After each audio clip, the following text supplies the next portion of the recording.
अम्बाला का एक समाजसेवी उतरा राजनीति में। जी हां, आपको बता दें, अम्बाला का एक समाजसेवी जिनका नाम पारुल नागपाल है, जो पिछले कई महीनों से अम्बाला में समाज सेवा का कार्य कर रहे हैं। उन्होंने आज एक प्रेस कॉन्फ्रेंस में ये ऐलान कर दिया कि वे राजनीति में उतरने जा रहे हैं। उन्होंने बताया, लोगों की राय के बाद ही राजनीति में आने का फैसला लिया गया है।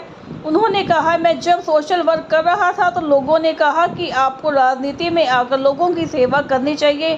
फिर मैंने अम्बाला के लोगों से सोशल मीडिया पर राय मांगी, जिसमें अम्बाला के 70% लोगों ने कहा कि मुझे राजनीति में आना चाहिए। हालांकि उन्होंने अभी तक अपने पत्ते नहीं खोले कि किस पार्टी से चुनाव लड़ेंगे। जब उनसे पूछा गया कि कोई तो मूड बनाया होगा कि किस पार्टी में जाएंगे, तो उन्होंने गोल मोल जवाब देते हुए कहा, मैं जनता की भलाई के लिए राजनीति में आना चाहता हूं और इस बारे में भी जो अम्बाला की जनता तय करेगी, इसी पार्टी से चुनाव लड़ूंगा।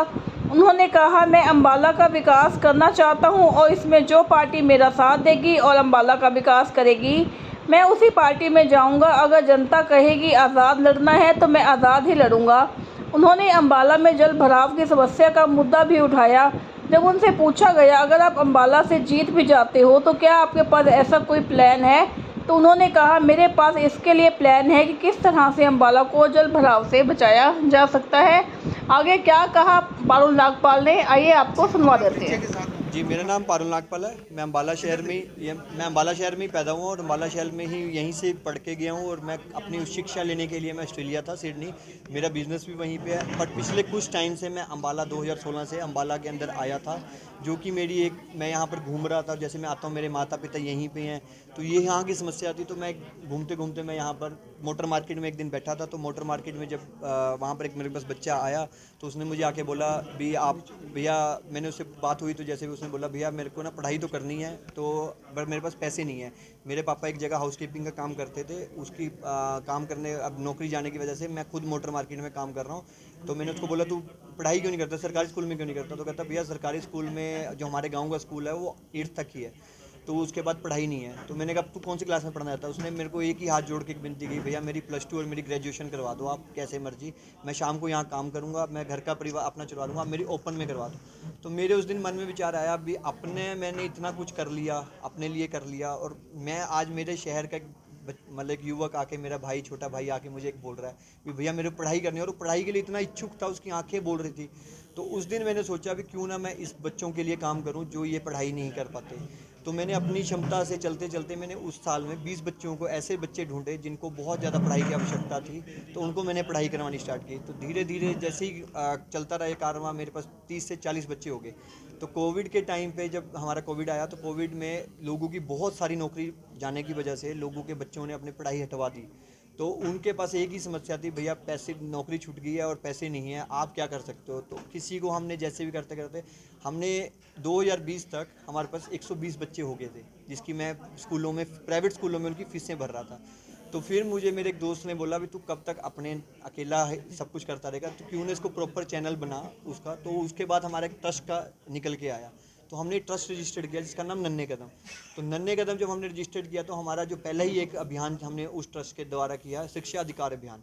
तो उसमें हमने अनाउंस किया था, जो भी बच्चे अगर पढ़ना चाहते हैं, ट्यूशन एग्ज़ाम थे, प्लस 10th और बोर्ड के एग्ज़ाम थे, तो उसमें जो भी बच्चे पढ़ना चाहते हैं उसके लिए हम ट्यूशन हम करवाएंगे। जो भी आपकी, जहाँ भी आप ट्यूशन पढ़ना चाहते हो उसकी फ़ीस हम देंगे। उसके तहत हमारे पास 95 बच्चों ने रजिस्ट्रेशन किया और 95 बच्चों को हमने ट्यूशन पढ़ाई प्राइवेट सेंटरों में। तो वो ट्यूशन पढ़ाने के बाद फिर वो बच्चों के अच्छे नंबर आए, तो उन बच्चों को हमने सम्मानित किया। वो हमारे 95 बच्चों में से 30 बच्चों ने 80% से ऊपर नंबर लिए। उसमें अम्बाला और कैंट के बच्चे दोनों, अम्बाला सिटी और कैंट के बच्चे दोनों थे। तो उसमें हमने वो किया। उसके बाद धीरे धीरे जैसे हमारा कारवां बढ़ता रहा, तो हमने एक यहाँ पर इदरिश फाउंडेशन नाम से वो चलती है, उसमें हमने एक उनको क्लास, उनकी रंजीत नगर एरिया 3 में उनकी क्लास, वीकेंड क्लास चलती थी एक स्लम के बच्चों के लिए। तो उस क्लास को हमने परमानेंट किया। उसमें 150 बच्चों की एक वो है, तो हमने उसको परमानेंट 2 टीचर देके ताकि वो श्रम के बच्चों पे भी वो एजुकेशन जाए, जो एजुकेशन हर बच्चे पे जा रही है। वहाँ पर हमने अच्छे अच्छे स्कूलों से हमने टीचर लगा के उनको प्राइवेट ट्यूशन्स की उनको करवाया उन बच्चों में। और उसके बाद हमने एक फिर क्लास हमने बलदेव नगर में, मेरी बहन ही है मोनिका मिश्रा जी, उन्होंने अपने घर में अपने सिर पे उन्होंने बोला भैया मैं आपके साथ जुड़ के ये करना चाहती हूँ। तो इदरिश फाउंडेशन, मोनिका जी और हमने जुड़ के वहाँ एक बलदेव नगर में भी एक क्लास हमने स्टार्ट की। तो वो हमारा एजुकेशन का जो प्रोजेक्ट था वो चल रहा था।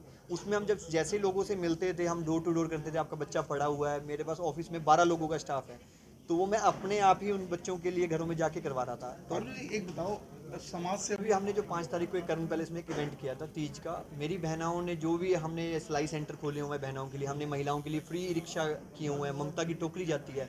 तो वही बहनें मुझे आशीर्वाद देने के लिए वहाँ आई थी।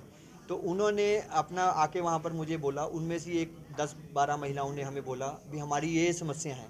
तो उसके बाद लोगों ने मैंने कैसे पूछ लिया, आप आए हो तो अपने भाई के लिए कोई सवाल है तो वो बताओ। तो वहाँ से एक आवाज़ उठ के आई भी आपको राजनीति में आना चाहिए, आप जैसों की हमें ज़रूरत है, क्योंकि भैया आप जैसे अभी समाज सेवा में इतना काम कर रहे हो तो आप राजनीति में आके बहुत काम करो। मैंने उनको यहाँ भी बोला अगर मैं राजनीति में जाऊँगा तो मेरे हाथ बन जाएंगे, जो मैं आपकी ये सेवाएं आपको दे रहा हूँ, क्योंकि उसमें कहीं ना कहीं रेगुलेशंस आ जाती हैं जो एक राजनीतिक कैंडिडेट नहीं कर सकता। तो मैंने उनको वो समझाया तो उन्होंने कहा नहीं आप आओ। तो मैंने उनको वहाँ पर एक माहौल को संभालने के लिए मैंने बोला भी मैं अपने माता पिता से, अपने भाई से, अपने गुरुजन से, मैं अपनी वाइफ से, अपने बच्चों से बात करके एक डिसीज़न लूँगा और आप लोगों के सामने वो डिसीज़न दूंगा।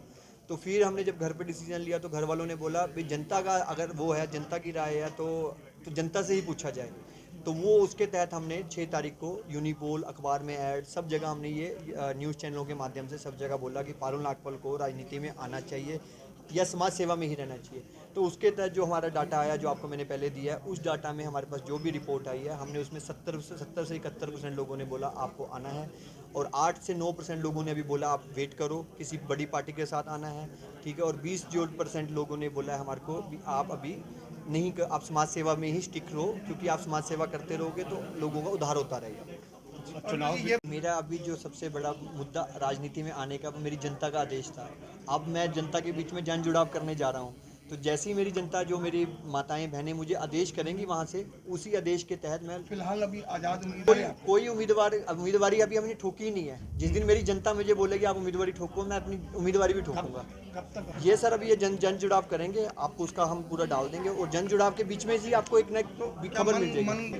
क्या करें? मैंने आपको यही मेरा एक सवाल है, मुझे पता था ये मुझे सवाल झेलने पड़ेंगे जिस दिन मैं राजनीति अनाउंस करूंगा। मेरी किसी पार्टी से विचारधारा नहीं है और पार्टी के ऐसा भी नहीं कोई पार्टी ने मुझे अप्रोच नहीं की। पार्टियां मुझे आज नहीं, लोकसभा इलेक्शन के टाइम से ही मुझे अप्रोच कर रही है और लोकल लेवल से नहीं, दिल्ली से अप्रोच आ रही है। तो मैंने उनको पहले भी यही बोला कि मेरा काम समाज सेवा है और मैं इसीलिए लोकसभा में भी किसी कैंडिडेट के साथ जाके भी नहीं खड़ा। अभी आप पार्टी?